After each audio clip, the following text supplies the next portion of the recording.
"We didn't order for you," my dad said, handing me bread while my brother enjoyed his $400 steak. His wife sneered, "Be grateful you're invited." I stayed silent. When the waiter came, I stood up and said, "Send the bill to the ones who ate."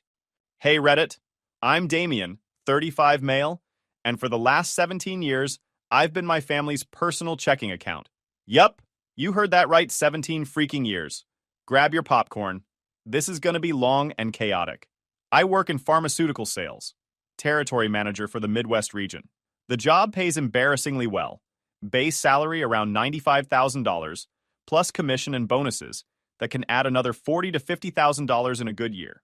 I drive a paid-off Honda, live in a modest two-bedroom apartment, and buy my furniture from estate sales. My coworkers think I'm cheap. My family thinks I'm broke. I never corrected either assumption. My brother Colby, 30 male, is the golden child, the success story, the one my parents brag about at every family gathering. He runs what he calls a digital marketing agency. From what I can tell, it's him and two freelancers creating Instagram ads for local businesses and charging them criminal amounts for basic services. But he's got an office in a trendy part of downtown Minneapolis, drives a leased Audi, and wears expensive watches that he forgets to take off in photos. Colby married Chloe 4 years ago. She's a real piece of work, former sorority president turned lifestyle influencer with 8,000 Instagram followers. Doesn't work. Just post pictures of herself drinking expensive coffee and talking about manifestation and abundance. My mom treats her like visiting royalty. They live in a renovated brownstone in Linden Hills with heated floors and one of those chef's kitchens.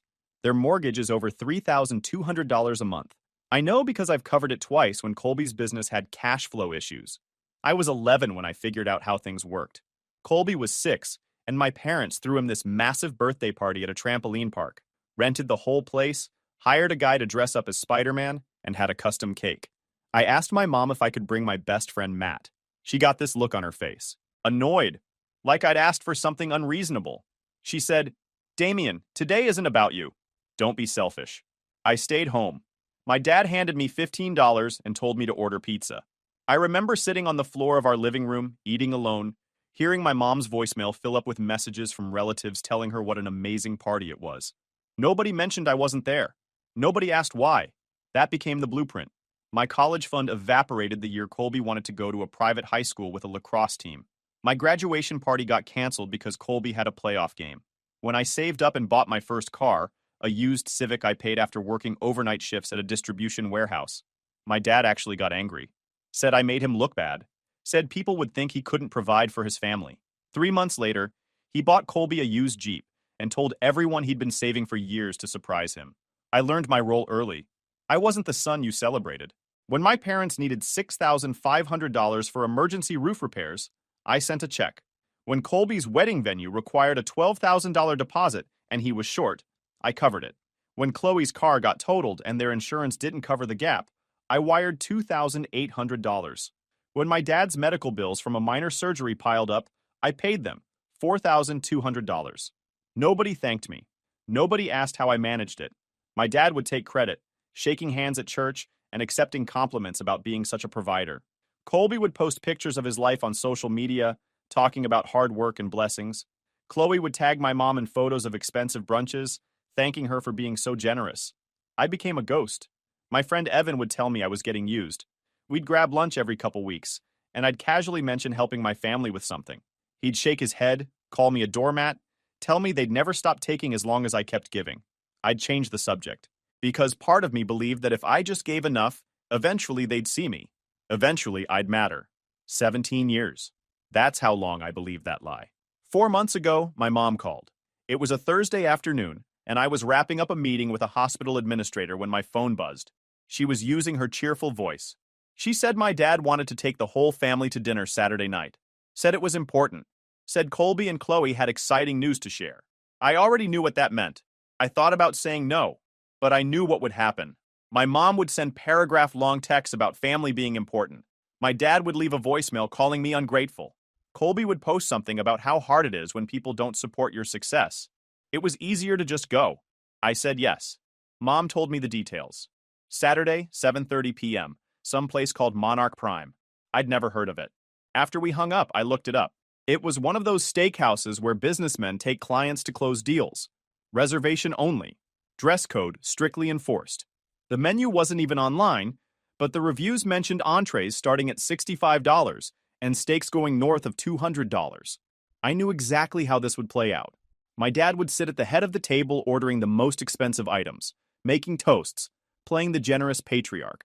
Then, when the bill came, he'd catch my eye. That look. The one that said, "You've got this, right?" And I'd pay. Like always. While he accepted the praise, I called Evan that night, told him about the dinner. He laughed. In that way you laugh when someone tells you they're about to make the same mistake for the 100th time. He said, "How much do you think this one's gonna cost you?" I said, "Couple grand, probably." He said, "You know they're never gonna stop, right?" "Not as long as you keep paying." I said, "Yeah, I know." But I didn't know. Not really. Not yet. Saturday came around. I spent the morning at the gym, then grabbed lunch at this Vietnamese place I like, where you can get a massive bowl of pho for $8. Spent the afternoon catching up on work emails and watching college football. Around 6:45, I changed into dress pants and a button-down. I drove to Monarch Prime. The restaurant was in the North Loop, one of those converted warehouse buildings with exposed brick and floor-to-ceiling windows. I pulled up, handed my keys to a kid in a vest, and walked inside. The hostess was wearing all black and had the kind of posture they teach you in finishing school. I gave her my dad's name. She smiled and led me through the dining room. Everything was dark wood and leather, dim lighting, quiet conversations. The kind of place where the silence itself cost money. They'd reserved a corner table near the windows overlooking the city. I was the first one there. Sat down facing the door, ordered water, didn't touch the bread they brought out. My family arrived 15 minutes late. Together! My mom was wearing a dress I'd never seen. My dad had on a full suit. Colby and Chloe looked like they'd stepped out of a Neiman Marcus catalog. Colby's suit probably cost more than my rent. They walked past me toward the table. My mom was waving at someone across the room. My dad was scanning the restaurant. Colby was on his phone. Chloe was adjusting her hair. Nobody said hello. Nobody acknowledged I existed. They settled into their seats, shrugging off jackets, setting down purses. My mom leaned toward Chloe and whispered something that made them both laugh. Colby ordered a drink before looking at the menu. My dad flagged the waiter and started asking about the drink list. I sat there, hands folded, waiting for someone to notice me. The waiter came with drinks, poured them into 4 glasses. My parents, Colby's, Chloe's, skipped mine completely. My dad didn't notice. Then the menus arrived. Heavy leather-bound things with gold lettering. I opened mine and went straight to the prices. Appetizers were $28 to $55. Cheapest entree was $58 for chicken. There was a pasta for $48. I figured that was my best move. Filling enough, cheap enough not to draw attention. My dad leaned back without even opening his menu. That's when I knew he was going big. He said, "Order whatever you want. Tonight's special." I looked back at my menu, found the pasta again. That would work. The waiter came back, pen ready. My dad went first. Ordered the ribeye, the biggest one they had, with truffle butter and roasted bone marrow. My mom ordered scallops with caviar and lobster tail. Colby and Chloe rattled off their orders. The massive porterhouse, the filet, the whole lobster appetizer, extra sides. Then everyone looked at me. The waiter looked at me. I opened my mouth to order the pasta. My dad cut me off. He said, "Damien doesn't need much. He's trying to save money." He reached across the table, grabbed the bread basket. It was full of warm sourdough rolls with butter. He slid it toward me. The sound of the basket scraping against the tablecloth was loud in the sudden quiet. He said, "We didn't order enough for you anyway. This should be plenty." The table went silent. The kind that happens when someone gets humiliated in public. I stared at the bread basket. My mom looked down at her napkin. Colby smirked, glancing at Chloe. She had this satisfied little smile, like she was watching something entertaining. She said, "Honestly, you should be grateful your dad even invited you." The waiter stood frozen. His pen hadn't moved. He looked at me, then at my dad, trying to figure out if this was a joke. I shook my head slightly. He stepped back. I pulled the basket toward me, tore off a piece of bread, chewed it slowly. It tasted like nothing. My dad went back to talking. Something about a rental property investment. My mom asked Chloe about baby names. Apparently that was the big news they were expecting. Colby checked his phone, scrolling with one hand, drinking with the other. I ate another piece of bread. And another. The basket emptied. Nobody offered me anything else. The lobster came out. Colby and Chloe tore into it, cracking shells, commenting how good it was. My mom took photos. My dad poured more drinks. When the entrees arrived, the waiter placed massive plates in front of everyone except me. My dad's steak was the size of a small roast. Colby's porterhouse hung off the plate. Chloe cut into her fillet and went on about how it was the best thing she'd ever eaten. My mom ate her scallops with her eyes closed. I sat there with empty hands, watching them eat, thinking about numbers. The roof repair I'd paid for, Colby's wedding, my dad's surgery bills, my mom's credit card debt I'd cleared twice, Colby's mortgage payments, twice. The numbers added up in my head while they chewed $400 steaks, and I sat there with a breadbasket. Colby looked at me. You know, Damien, if you actually applied yourself, maybe you could afford to eat like an adult. Chloe laughed. Actually laughed? My mom smirked. My dad didn't even look up. I nodded, said nothing, just folded my hands and waited. Let them enjoy this as it lasts. Then dessert came. Some chocolate thing the size of a softball served with 4 spoons. They devoured it in minutes. I watched. When they finished, my dad patted his stomach. That was perfect. We need to do this more often. The waiter appeared, holding a small black leather folder. He walked past them all and stopped next to me, placed it in front of me. I opened it. $3,184. I stared at the number. $3,184. For a meal I didn't eat. Then I stood up. The chair scraped loud enough that people at nearby tables looked over. I closed the folder, slid it across the table toward my father, looked at the waiter and said, "Give it to the people who actually ate." They all went dead silent. Then my mother asked, "Excuse me?" "Yeah, excuse you," I replied, then I walked away. I walked through the restaurant, past the bar, past the host stand, out the front doors into the October cold. My hands were steady. I felt calm. Weirdly, impossibly calm. Like I'd been holding my breath for 17 years, and finally exhaled. Got to my car and sat behind the wheel. Didn't start the engine. Just sat there in the parking garage for a minute. Inside, I knew what was happening. The waiter was standing at the table holding that bill. My dad was staring at the total, face going red. My mom was looking around nervously, worried about what people were thinking. Colby was probably fumbling for his wallet, realizing his credit card wouldn't cover half of this. My phone started buzzing. Text from Mom. "Get back here right now." Dad. "Don't you dare humiliate us like this. Fix this immediately." Colby. "Are you kidding me?" "You're embarrassing us." Chloe. "You're pathetic. Grow up and pay the bill." I read each one. Let them sit there on my screen. Then I opened my contacts and blocked them all.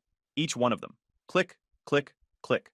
I started the car. Drove home slowly, taking the long route through downtown, past the river, past the old neighborhoods. No rush. Nobody waiting. Nobody calling me. I parked at my building, walked up 3 flights of stairs. I stepped inside and sat on my couch in the dim light. For 17 years, I'd believed that staying quiet was the same as keeping peace. That paying for their meals, their bills, their emergencies was what family required. That if I just gave enough, eventually they'd see me. That I'd feel I'm good enough. But sitting there with that bread basket in front of me while those bastards ate $400 steaks, I finally understood. Years of pent-up guilt and patience finally snapped. I was never their son or their brother. So I opened my banking app, started scrolling through automatic payments I'd set up over the years. Dad's yacht club membership, $385 a month. Colby's business loan payment, $850 a month. Mom's spa membership, $175 a month. Parents' timeshare in Scottsdale, $625 a month. I canceled every single one. Each confirmation felt like another weightlifting. Moved to my credit cards. Found authorized users. Colby was on 2 cards, Dad on 1, Mom on another. Removed them all. Locked the accounts, changed every password. Then I opened my email. Searched for invoice, receipt, payment. Years of history appeared. I'd paid for trips I wasn't invited on. Birthdays I never attended. Renovations on houses where I'd never been welcome. Created a folder. Evidence. Started moving everything in. Then I went deeper. I pulled up pending charges on my credit cards. Found 6 I hadn't authorized. Chloe at Saks Fifth Avenue, 2 days before the dinner. Colby at a golf club pro shop. Mom at Nordstrom. Dad at a luxury car detail shop. 2 more from Colby's business account. $2,400 total for marketing expenses. I disputed every single one. Filed fraud reports. The bank sent confirmations within minutes. The charges would be reversed. They'd all get notifications. Perfect. I searched my email for recurring payments. Found the Scottsdale timeshare. My parents used it 3 weeks a year. I'd been paying the monthly fee for 6 years. The next payment was in 5 days. Called the company. Canceled it. They refunded my deposit, found another invoice. Colby's business loan. He'd taken out $38,000 to expand 2 years ago. I'd been covering the monthly payment ever since because he said he'd pay me back when things stabilized. They never did. Called the bank. Explained I was no longer financially responsible. They updated the records. All future correspondence would go to Colby. By Sunday night, I'd canceled 15 recurring payments. Total monthly savings, $3,900. $3,900 I'd been sending every month to people who treated me like a stranger. Monday morning, I drafted an email to my extended family. Aunts, uncles, cousins, who'd probably start getting calls from my parents soon. I'm dealing with a personal matter and need space. Please don't contact me on behalf of my parents or Colby. I'll reach out when I'm ready. Sent it to 22 people. Then set up email filters. Anything containing my parents' names, Colby's name, or Chloe's name went straight to a folder I'd never check. I called Evan, told him everything. He was quiet for a second. Then he started laughing. Holy hell, Damien. You actually did it. I said, yeah, I did. He said, finally, man. Took you long enough. How do you feel? I thought about it. Free. Tuesday afternoon, they showed up at my building. I was heading out to grab lunch when I saw them in the lobby. All four of them. Standing near the F-Stant desk, talking to Stan, my building manager. Dad's voice was loud. This is a family emergency. We need to see him immediately. Mom had this worried look plastered on her face. Colby stood with his arms crossed, jaw tight. Chloe looked annoyed. I stopped just inside the hallway. Took a breath. Considered turning around. But no. This was my building. My home. They were the intruders. I walked forward. Stan saw me first. Mr. O'Brien, these folks say they're your family. They're asking for access to your unit. I looked at them. I don't want them in my building. Mom stepped forward. Damien, please. We just want to talk. I shook my head. No. Dad's face went red. This is ridiculous. You embarrassed us. You left us with a $3,000 bill we couldn't pay. You've been ignoring us. You owe us an explanation. I looked him dead in the eye. I don't owe you anything. Figure your shit out. Colby stepped closer. Don't you dare talk to your father like this. You need to grow up and fix this. I said, you are not my problem anymore, people. I am done with you. Mom's eyes filled with tears. Damien, how can you do this? What happened to you? And something inside me snapped. What happened to me? I said, apparently I am not letting you walk over me anymore. I've dealt with your BS for years. Helped all of you because I was stupid enough to think you saw me as a son. You don't. You see me as a wallet. Now that wallet is closed. Now get the hell out of here. They froze. Had the audacity to look hurt too. That's not true. Dad said. I cut him off. Then why did you hand me a bread basket while everyone else ate $400 steaks? Why did Chloe tell me I should be grateful you even invited me? Why have I been paying for your lives for years while you never even say thank you? The lobby went dead silent. Stan shifted uncomfortably. A couple residents walked through, trying not to stare. I canceled the payments. All of them. Removed you from my credit cards. Disputed the charges you made without asking. I'm done. Now again, sort your shit out and leave me alone. You can't do that, he yelled. You don't get to cut us off like this. I smiled. I just did. Sue me. Colby's voice went sharp. You're gonna regret this, Damien. I looked at him. I'm really not. Turned to Stan. Please make sure they leave. He nodded. Stepped toward my family. You folks need to go. I walked past them. Out the front door. I heard my dad shout my name. Didn't stop. Got in my car. Drove away. I didn't look back once. That night, I did the math. Pulled up every receipt, every bank statement, every invoice going back 17 years. Built a spreadsheet. When I finished, the number made my jaw drop. $284,000 I'd given them over 17 years. That was a house. That was retirement money. I broke it down. The spreadsheet was 14 pages long when I printed it. Over the next week, I watched the fallout through email. Everything went to that filtered folder, but I checked it once, just to see. Dad's yacht club sent a suspension notice. Membership terminated for non-payment. He had 30 days to settle the balance or lose access permanently. The Scottsdale timeshare company charged the $1,900 cancellation fee to Dad's credit card. He'd have to pay it or face collections. The bank sent Colby a notice about his business loan. First missed payment. If he didn't catch up within 15 days, they'd start default proceedings. One by one, the luxuries I'd been funding disappeared. My uncle sent an email. Said Dad was struggling financially. Said mom was devastated. Said I should reconsider because family forgives. I didn't respond. A cousin messaged me on Facebook. Said I was tearing the family apart. Said I was being cruel over one dinner. I blocked her. But they weren't done. These people know nothing about boundaries, and honestly, it was all my fault from the beginning. They went way too far. 2 weeks after the dinner, I came home from work to find my car keyed. Deep scratches down both sides, from headlight to taillight.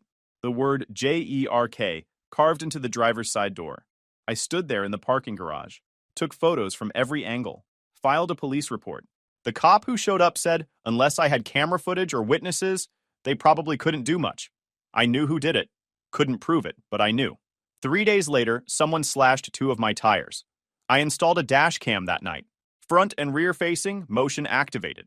It cost me $400, but it was worth it. The next incident was my apartment. I came home to find paint splattered across my door. Red paint dripping down to the carpet. The word traitor in sloppy letters. Stan, the building manager, was angry. Reviewed the hallway cameras. The footage showed a figure in a hoodie and mask, but you couldn't make out a face. It happened at 2 a.m. when nobody was around. I filed another police report. The cop, same one from before, started looking more interested. Said it was clearly targeted harassment. Asked if I had any idea who might be doing this.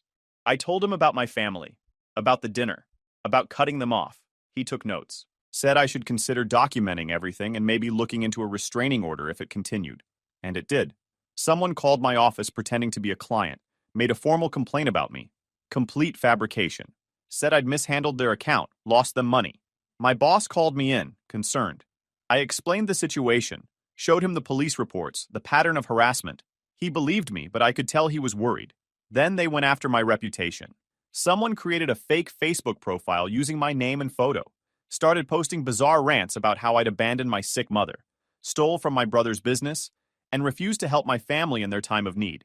Friends started texting me, asking if I was okay. I reported the profile. Facebook took it down after 3 days, but the damage was done. I called Evan, told him everything that was happening. He said, "Dude, you need to lawyer up. These people are insane." He gave me the number for his attorney, a woman named Julia, who specialized in family law and restraining orders. I called her the next day. We met at her office downtown. I brought everything. The spreadsheet showing $284,000 in payments. The police reports. The whole thing. She looked through everything carefully. Then she said, "Damien, this is pretty clear-cut harassment. We can file for a restraining order. But I want you to understand, this is going to make things worse before they get better. Are you ready for that?" "I'm ready," she nodded. "Good. Let's make them face consequences." We filed for restraining orders against all 4 of them. The petitions were comprehensive, detailed every incident, attached all the evidence, police reports, photos, the spreadsheet showing financial exploitation, screenshots of threatening messages from extended family members that referenced conversations with my parents. The court date was set for 3 weeks out. In the meantime, things got worse. Someone spray-painted my apartment building's exterior wall. Giant letters. Damien O'Brien is a thief. Stan was furious. Building security footage caught a dark SUV pulling up at 3 a.m., someone getting out, doing the damage, then leaving. The plates were obscured with mud. But I knew that SUV. Colby drove a dark blue Audi Q7. I sent the footage to Julia and the police. Then Chloe made a mistake. She posted on her Instagram story. It was a photo of the vandalism on my building with the caption, "When karma comes for people who abandon family." I screenshot it before it disappeared. Sent it to Julia. She smiled when she saw it. They're making this too easy. The harassment continued. Someone filed a false report with my HOA, claiming I was running an illegal business from my apartment. The HOA board investigated, found nothing, but I had to attend a hearing and defend myself. Someone left a dead rat on my doormat. I took photos, filed another police report. Then Colby showed up at my office. I was in a meeting with a hospital purchasing director when my assistant knocked on the door, looking uncomfortable. She said someone named Colby O'Brien was in the lobby demanding to see me, claiming it was a family emergency. I excused myself from the meeting, walked out to the lobby. Colby was standing there in jeans and a wrinkled button-down, looking like he hadn't slept in days. His usually perfect hair was messy. He saw me and his face twisted. "We need to talk," I said. "No, we don't." He stepped closer. "You're destroying this family. Mom's on anxiety medication because of you. Dad had to sell his boat. My business is failing because you pulled the loan payment. Chloe is pregnant and stressed out of her mind. That's not my problem. His voice got louder. You owe us, Damien. I don't owe you shit. You need to leave? Now. Or what? I pulled out my phone. Started recording. Or I call the police and add another incident to the restraining order petition. His face went pale. He looked at the phone, then at me. You're really doing this. You did this. All of you. Now leave. He turned and walked out. I watched him get in his SUV, the same one from the security footage, and peel out of the parking lot. I sent the video to Julia immediately. That night, I got a call from an unknown number. I almost didn't answer, but something made me pick up. It was my mom, crying. Damien, please, your father had to take out a loan. We need help. We need you. I said, no, Mom, move on. I am not your bank anymore. That's not fair, I said. You let Colby and Chloe mock me. You've used me for 17 years and never once asked how I was doing. Now you're vandalizing my property and harassing me at work. And you want to talk about fair? She was quiet for a long moment. If you don't help us, we're going to lose the house.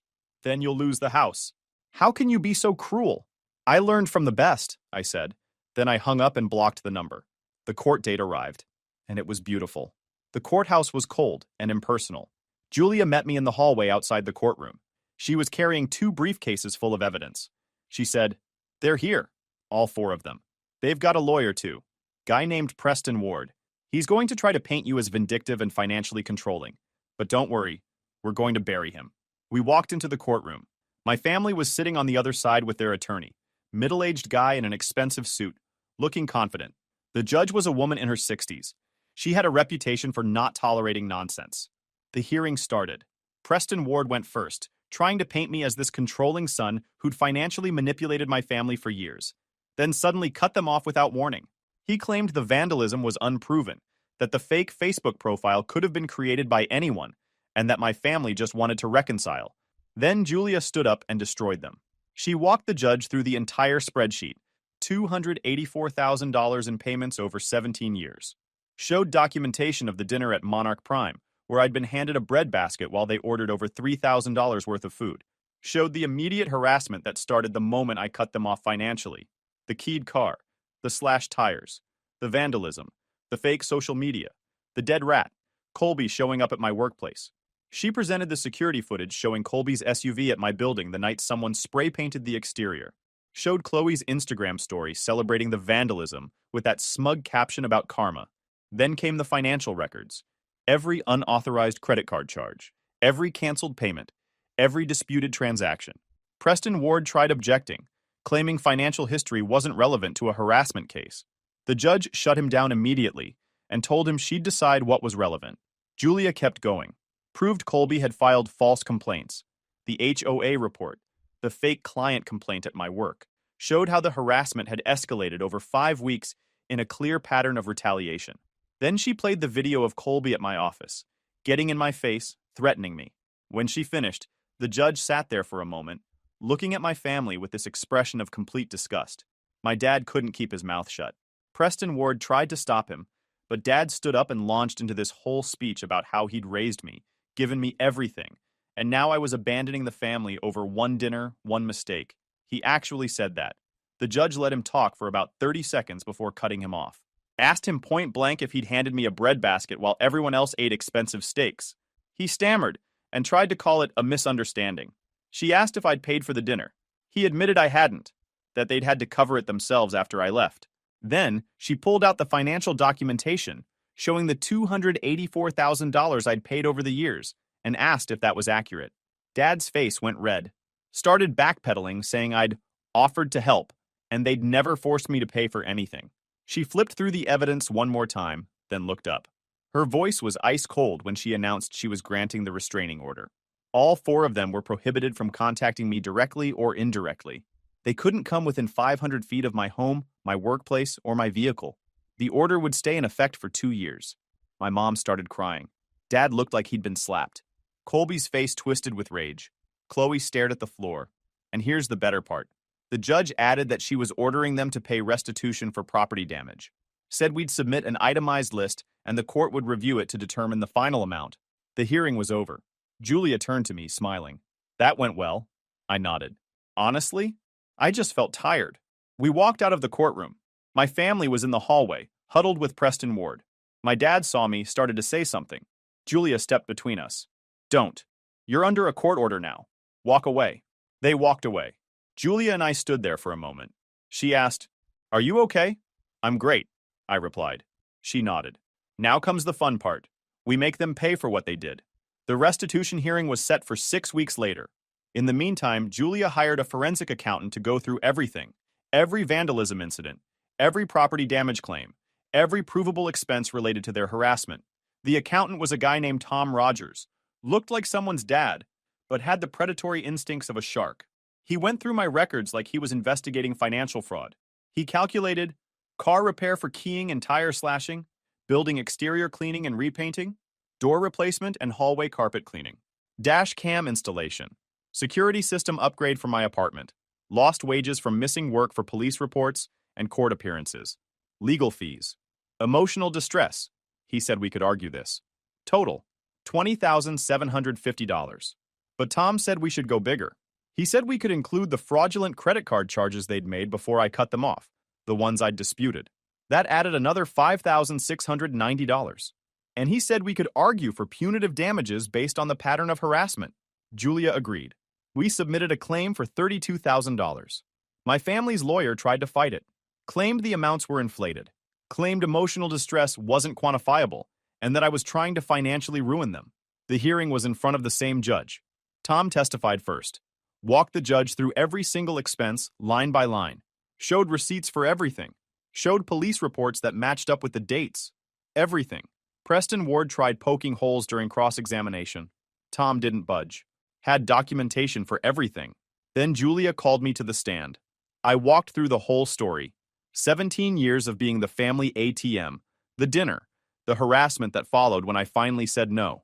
Talked about how it affected my work, my mental health, and my ability to feel safe in my own home.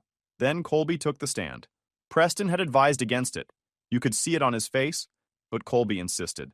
Got up there and immediately started this rant about how I'd always been jealous of him, how I couldn't handle that he was more successful, how I'd manipulated our parents into thinking I was the victim. Julia just let him hang himself with his own words for a solid 5 minutes. Then she asked one simple question. Did you vandalize your brother's property? No, I didn't. Julia showed the security footage. Is that your vehicle? Colby froze. It looks like mine, but I let someone borrow it that night. What friend? I don't remember. Right. When testimony wrapped, the judge didn't waste time deliberating. She announced she was awarding me $24,000 in damages and restitution. The amount covered documented property damage, lost wages, legal fees, and emotional distress. The four of them would split it equally, $6,000 each. Payment due within 90 days, or she'd authorize wage garnishment. My dad jumped up, started protesting that they couldn't afford it. The judge shut it down, gavel down, done. I walked out of that courthouse with Julia beside me. She smiled. They're going to have to sell things. Downsize. Actually face consequences for once. I nodded. Good. 3 months later, I got a check in the mail. $24,000. Certified check from an attorney's trust account. They'd paid. I deposited it, then I took half of it and donated it to a financial literacy nonprofit that helps young people learn about budgeting and avoiding toxic financial relationships. The other half I kept. Used some of it to take a 2-week trip to Japan. Something I'd always wanted to do, but never did. I didn't post about it on social media. Didn't tell anyone except Evan. Just went. Ate incredible food. Saw temples. Walked through cities where nobody knew me. When I got back, my apartment felt different. Lighter. The restraining order was still in effect. Nobody had contacted me. Nobody had violated it. I changed my phone number just to be safe. Told Evan and a few close friends. Nobody else. At work, things improved. My boss had been supportive through everything, and I'd worked hard to prove the drama wouldn't affect my performance. I finished the year 15% over quota. Got a bonus. Life moved forward. I still think about that night at Monarch Prime sometimes. The breadbasket, the look on their faces when I walked away from that bill, the panic they must have felt. But mostly I think about the moment in my car afterward, sitting in the dark parking garage, blocking their numbers one by one, the quiet that followed. That was the moment I chose myself. YouTube just dropped this new hype feature. If you're hooked on this story, smash that hype button. It tells YouTube this video deserves to blow up, and it keeps even crazier stories coming your way.